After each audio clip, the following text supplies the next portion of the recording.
Hello Earth Angel, this is Anne. Welcome to my channel and thank you for tuning in. So today, meron tayong energy update kung ano yung nangyayari beyond physical. Dahil ngayon, dahil nga sa patuloy na nag-upgrade yung ating planet, so nagkaroon na ng split between 3D and 5D.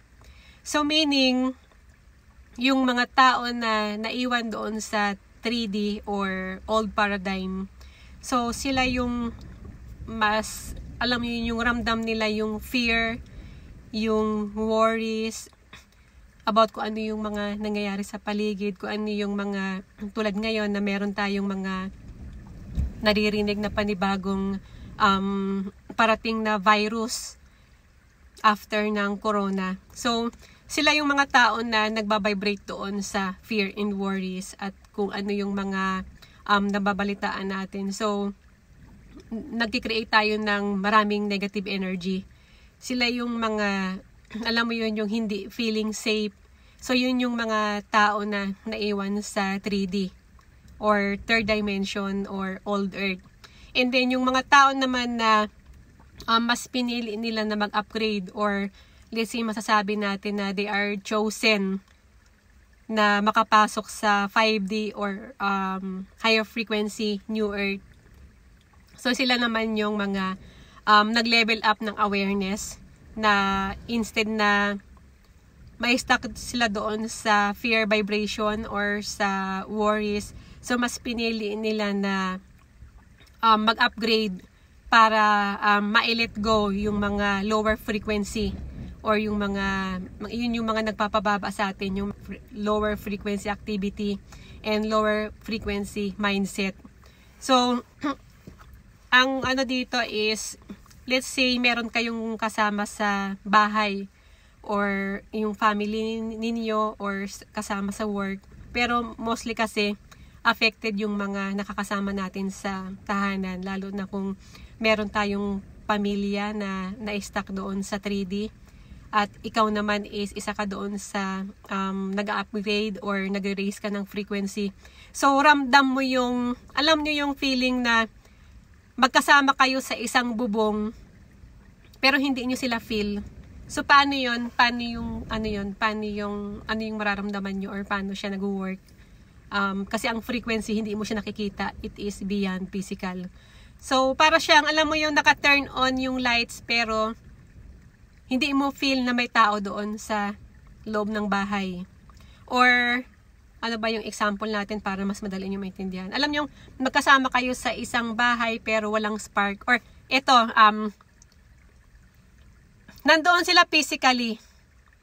Present sila physically.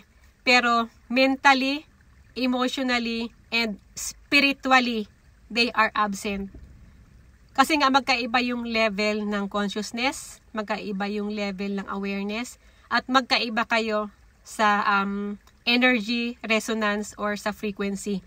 So, ganun yung effect.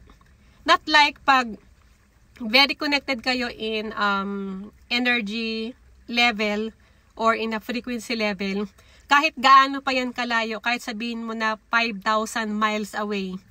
Kumbaga, wala siya physically, pero ramdam mo siya. Kahit yung emotion niya, kung ano yung nararamdaman niya, lagi kayo nagsisynchronize. And then, nararamdaman mo yung kung ano yung feeling niya. So, ganun ka-magical when it comes to energy, vibration, and frequency. Kaya yun yung, isa rin yung sa once na nag-raise ka ng frequency, and then yung mga kasama mo is, nakikita mo sila. Kumbaga, yung mga nasa low frequency, hindi sila aware about doon. Pero ikaw na nag-raise ka ng consciousness and frequency, aware ka, and then naramdam mo sila na magkaiba na talaga kayo at magkaiba kayo ng level ng awareness. Kumbaga nakikita mo sa kanila yung, alam mo yung nagbabibrate sila sa fear, sa worries, na which is ikaw, nandoon ka na sa level na minamaster mo na yon yung mga negativity. So, nandoon ka na sa level ng pag-let go. Kumbaga mas madali mo ng i-navigate, mas madali mo nang laruin kasi mas naunawaan mo na kung ano yung mga nangyayari beyond physical.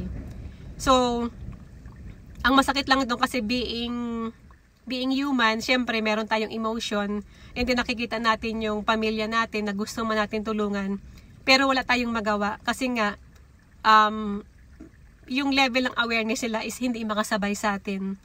So yun yung isa sa mga bilang tao na meron tayong kasama sa bahay na hindi natin ka-level ng awareness. So ano yun sa atin, nagiging emotional tayo doon. Kaya much better kung isa kang parents, and then yung mga anak natin or let's say yung partner natin is hindi makasabay sa frequency level. So tayo yung mag-a-adjust. So kailangan maging matatag tayo, and then alisin yung pagiging emotional. And sa mga archangel, alam na natin kung paano tayo mag-charge ng energy. Kasi tayo rin yung magiging lakas ng pamilya natin once na nakikare tayo sa energy natin. So yung family natin na kasama natin sa bahay, nakaka-absorb sila ng energy natin. At kung kayo naman yung nasa ibang bansa, and then yung family ninyo is malayo or magkahiwalay kayo. So, alam niyo yung nagkakaroon ng, dahil nga sa magkaiba kayo ng frequency, nakakaroon ng triggering point when it comes to emotion. So, nagkakaroon ng triggering point when it comes to emotions. So, nandoon yung dadramahan kayo or merong mga chaos na mga negativity na sasabihin sa inyo. Kasi para matrigger yung ating energy. Kasi isa yung sa way na para mahigupan tayo ng energy sa matrix. Alam niyo yung feeling na kapag meron kang isang pamilya na tumawag sa'yo, and then binalitaan ka ng mga negativity na parang na-absorb mo din. Kasi ibig sabihin nun na hindi ka aware or hindi ka nagkikare sa energy mo. Not like na kapag aware ka sa energy mo, aware ka kung paano i-shield yung energy field mo. So, hindi mo sila basta-basta na-absorb. So, ganun yung nangyayari when it comes to energy transference and energy work and frequency work. It is very magical.